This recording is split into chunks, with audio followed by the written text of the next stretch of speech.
অনেক দিন ধরে দুধ খাই না, আজ তোর দুধ খাবো।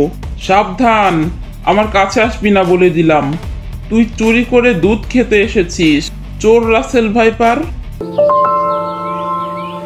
অচিনপুর গ্রামে বাস করত রমেশ বাবু ও তার স্ত্রী। তাদের দুজনের ছিল সুখী পরিবার। সব দিক দিয়ে সুখী হলেও তাদের দুজনের ছিল না কোনো সন্তান।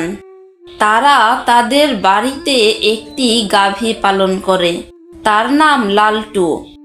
লালটুকে তারা সন্তানের মতোই আদর স্নেহ করে। লালটু প্রতিদিন 10 কেজি করে দুধ দেয়।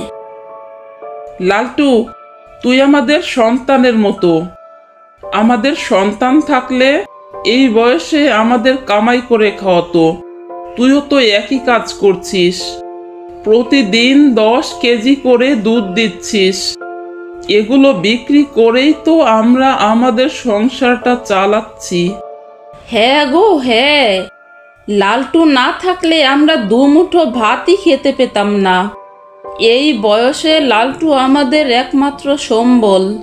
আমাকেও তো তোমরা অনেক আদর যত্ন করো, আমিও তোমাদের কাছে অনেক কৃতজ্ঞ।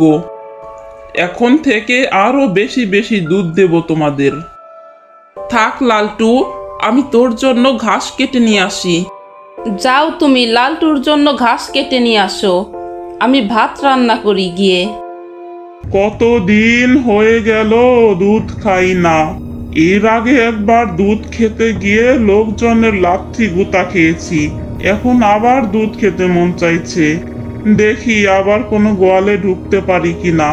আজ আমাকে দুধ খেতেই হবে যে কোনোভাবেই। তারপর সাপটি জঙ্গল থেকে লালটুর গোয়ালের সামনে আসলো। এই তো কত বড় লাল গরু, দেখে তো মনে হচ্ছে এই লাল গরুটার দুধ অনেক মজা হবে। এই লালটুর দুধ আমাকে খেতেই হবে। রাসেল ভাইপার, তুই এখানে কেন এসেছিস? জানিস না আমি কেন এসেছি?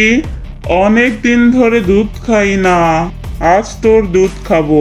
সাবধান, আমার কাছে আসবি না বলে দিলাম। তুই চুরি করে দুধ খেতে এসেছিস, চোর রাসেল ভাইপার। আমি তো আজ দুধ খেয়েই ছাড়বো। তোর দুধ দেখে আমার জিভ একদম লক লক করছে। আমার মালিক যদি জানতে পারে তুই আমার দুধ চুরি করতে এসেছিস, তাহলে তোকে জানে মেরে ফেলবে। তোর মালিক ঘাস কাটার জন্য গেছে, তারপরেই আমি এসেছি। দাঁড়া, আমি আমার মাকে ডাকছি, তারপর তোর কি হাল করি দেখ। তোকে তো খাবার দিয়ে এলাম লালটু, এখন আবার অসময়ে ডাকছিস যে? আমি রান্নাঘরের কাজটা সেরে আসছি, দাঁড়া। হা হা হা, দেখ তোর মা কি বলে, সেও আসবে না। এখন আমি দুধ খাবই। রাসেল ভাইপার, আমার কাছে আসবি না বলে দিলাম। আহা, তোর দুধ কি মজারে লালটু। এখন থেকে প্রতিদিনই আসবো এই সময় তোর দুধ খেতে। মা, তুমিও আসলে না আমার কাছে। রাসেল ভাইপার আমার দুধ খাচ্ছে, আমি অনেক ব্যথা পাচ্ছি মা। আহ লালটু, তোর দুধ খেয়ে মনটা ভরে গেল। আজ আসি রে, কাল আবার আসবো। তারপর রাসেল ভাইপার দুধ খেয়ে আবার জঙ্গলে চলে গেল।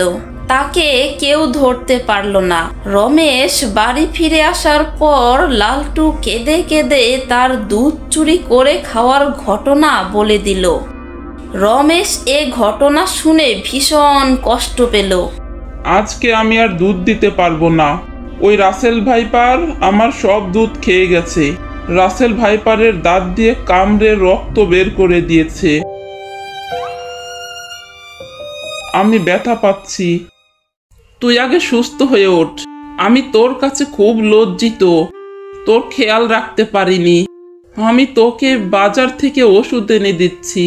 আমাকে তুই ক্ষমা করে দে লালটু, তুই হাম্বা হাম্বা করে ডেকেছিস, তাও আমি আসিনি রান্না করছিলাম বলে।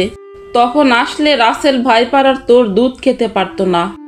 এরপর থেকে রমেশের বউ আর রমেশ সারাক্ষণই লালটুর আশেপাশেই থাকে। আর কোনোদিন রাসেল ভাইপার লালটুর দুধ চুরি করতে আসতে পারেনি। লালটুর দুধ বিক্রি করেই রমেশ আরও ধনী হয়ে গেল।